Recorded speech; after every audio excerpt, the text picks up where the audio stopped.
So ganito lang ang buhay ng isang delivery rider.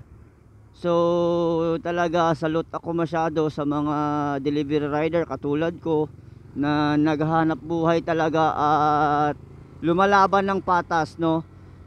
Ganitong trabaho, sobrang marangal na trabaho. Hindi dapat ito ay kinakahiya, 'di ba?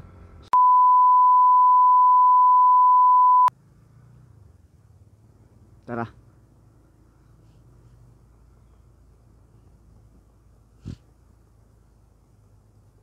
So ayun guys, ulitin ko, good morning ulit sa inyong lahat at welcome ulit sa S-Boy Motovlog. So ayun, on the way na kami ni Jerwin. Papunta kami sa warehouse at kukuha na kami ng aming parcels. Kasi madami daw ang dumating, 1,700. So expected ito sa akin lang na area, siguro aabot ito ng 70, 80 to 100 parcels sa area ko lang. Iba pa sa area ni Jerwin and sa mga kasama namin. So ayun, kung napapansin nyo, sobrang dilim pa, sobrang maaga pa, pero papunta na kami ng warehouse at mag-i-start ng magtrabaho. So sa mga aspiring gusto maging delivery rider, so ganito po kami mag-prepare araw-araw. Ganito po kami mag-prepare araw-araw. So early in the morning, alas 4 pa lang gising na po kami para syempre mag-almusal, magkape. Then mga ganitong oras, 4:40 papuntang 5, ready to take off na po kami papuntang papuntang warehouse para makauna kaming makakuha ng mga parcels. Kasi nga, 'di ba? Mas maaga tayo, mas madami tayong makukuhang parcels at also mas maaga tayong makaka-deliver. Kasi may mga customer kasi talaga na early in the morning pa, minsan 7 AM, 6 AM, wala na sa mga bahay nila kasi nagre-ready na rin para magtrabaho or on the way na rin para sa papunta sa kanilang mga trabaho. So ang ginagawa namin, mas early kami nagde-deliver. So kapag minsan 6 AM pa lang nag-start na kami ni Jervin mag-deliver. Nanginginig yung yung boses ko, pati yung labi ko kasi sobrang lamig na ngayon. Hindi ko alam nung nangyayari sa Pilipinas. Yan na yung truck namin. Hindi ko alam anong nangyayari sa Pilipinas, sobrang lamig. Mag-i-snow na ata dito eh. Nanginginig yung boses ko, pati yung labi ko eh. So ayun, gaya ng sabi ko, 6 AM pa lang, 7 AM nag-start na kami mag-deliver ni Jerwin. Kasi nga may mga customer tayo na maaga ring umaalis at pumupunta sa kanilang mga trabaho. So yun yung minsan ang hinahabol namin. Para kasi pag nagpunta na yan ng trabaho, anong oras na yan uuwi? Minsan 4 PM, 5 PM. So mga ganong oras hindi na tayo pwedeng mag-deliver nun kasi nakarimit na tayo nun. Depende na lang din talaga kung sa talagang kailangan na ng customer. Tapos kung mayroon tayong extra money na pantapal dun sa parcel niya, pwede natin yung bayaran muna tapos i-deliver para bayaran niya na lang sa atin.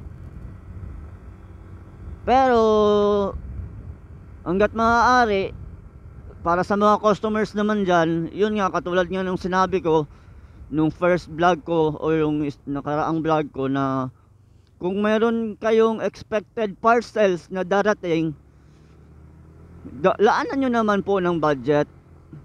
Kasi hindi po talaga biro ang ginagawa naming mga delivery riders. napakahirap po nung ginagawa namin. Tsaka hindi po kami bayad per day or per hour, or 'di ba? Hindi po katulad nung ibang trabaho na kahit anong mangyari, ibayad sila. So sa amin, per parcel po ang bayad sa amin. So para mabigyan kayo ng ideya kung magkano, 15 pesos po per parcel yung bayad po sa amin. 15 pesos per parcel. So kayo po na customer na gustong magpa-deliver, every parcels po ninyo 15 pesos po yung kinikita namin. So panawagan ko lang sa mga customers na wag naman po tayo sobrang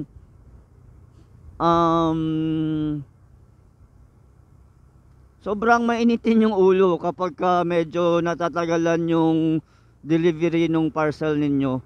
Kasi nga kami mga rider, nagdidiskarte din po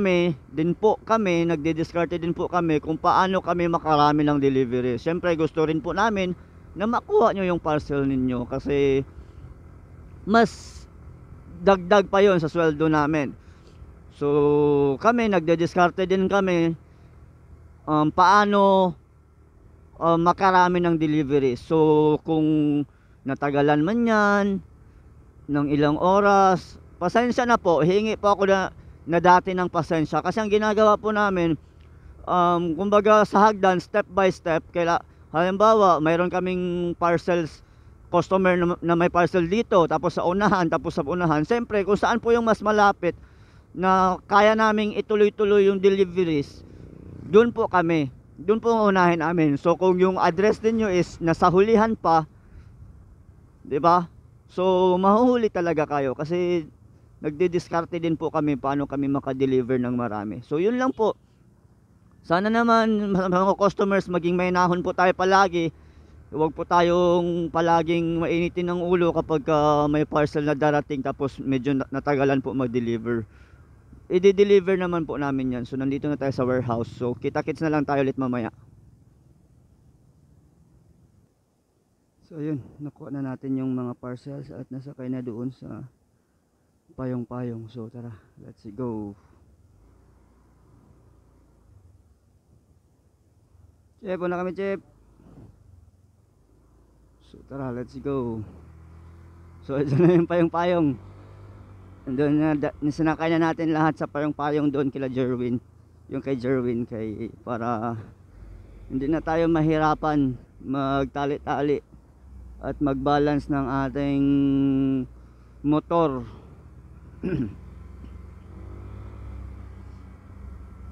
So as you can see, talagang madilim pa din, no? Nang matapos kaming mag-segregate at ready to deliver na kami. So siguro pagdating namin ng bahay, doon na magkakape-kape na ulit para mabuhay yung ating katawan, no? So pagdating natin ng bahay, magkape tayo ulit. At siguro mga anong oras na ba? 5:40, siguro mga 6 or 6:30 pwede na tayo mag-start mag-deliver.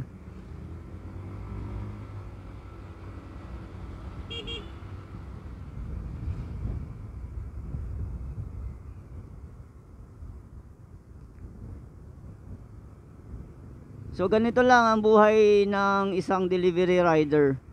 So talaga salute ako masyado sa mga delivery rider katulad ko na naghahanap buhay talaga at lumalaban ng patas, no?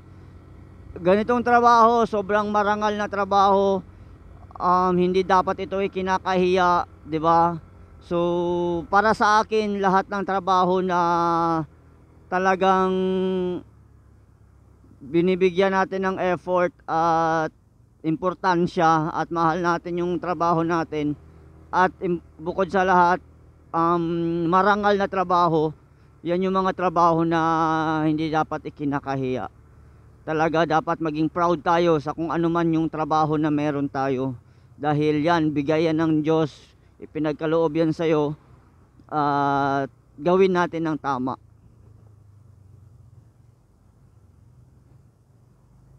Wala namang madali na trabaho eh.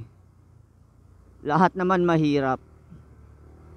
Kasi ako sa part ko na try ko na hindi naman lahat ng trabaho pero ma-share ko lang sa inyo na halos from my teenage year is nagtatrabaho na ako. Siguro 16 years old pa lang ako, nag-start na ako magtrabaho as sa construction. Ganon, hanggang sa nag-18, nagtrabaho ako ng Jollibee, nagtrabaho pa ako ng isang restaurant, naging washer, waiter. Tapos nag-Jollibee ako, nag-service crew, naging production controller, naging crew trainer ako doon. Then naglaon, nag-apply ako sa iba.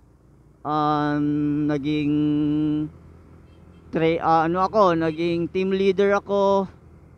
Tapos naging manager, naging supervisor din ako ng isang delivery. At the same time, naging one of the owner din ako ng isang delivery. Naging VA din ako, call center. Tapos ngayon, ito na, bumalik ako sa pagiging delivery rider. So, sa mga naging trabaho ko na yon, talaga lahat yun mahirap. Lahat yun nakakapagod. Walang trabahong hindi nakakapagod. Kahit nga yung call center or VA ako, work from home na yon, nasa bahay lang ako pero nakakapagod pa rin.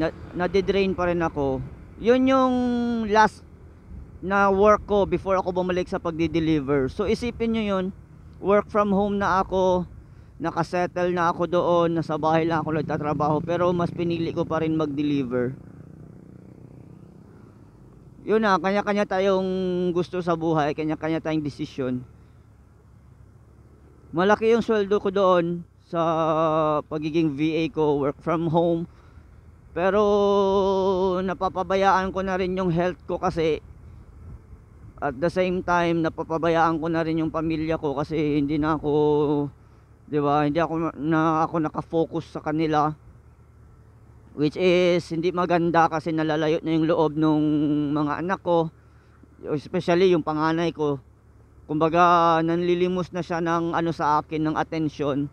So yun yung isa sa mga reason kung bakit iniwan ko ang pagiging VA.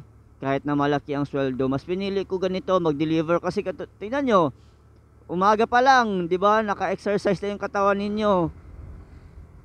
Masaya na kayong nagtatrabaho. Eh yung VA ako, masaya naman siya, malaki ang sweldo.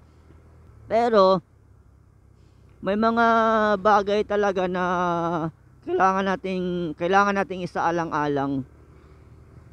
Yun na nga, lumaki ang sweldo natin, work from home, easy na lang. Nakakapagod din kasi puyat. Bukod sa puyat, tapos 'di ba, toxic na rin minsan mga customer, mga kausap natin na mga ibang lahi. Tapos yun, isa sa reason kasi yung anak ko hindi ko na focus. Kumbaga hindi ko na nahatid sa school, 'di ba? Which is yung parang isa sa hinahanap niya. Alam mo yung minsan kapag nagtatrabaho pa ako, lalapit siya sa akin, maghahag, sasabi siya na, pa, hug mo naman ako, kiss mo naman ako. Kumbaga parang nakalimutan ko na siyang gawin kasi nga nakafocus na ako dun sa trabaho ko, na kailangan kong tapusin yung trabaho. Diba, parang masakit lang isipin na hindi pala talaga worth it ang malaking sweldo kung kapalit naman nun ay yung pangungulila ng pamilya mo, especially nung anak mo, diba? Kumbaga masakit isipin na nanlilimos na yung anak mo ng time mo, mga ganong bagay. So yun lang, isa sa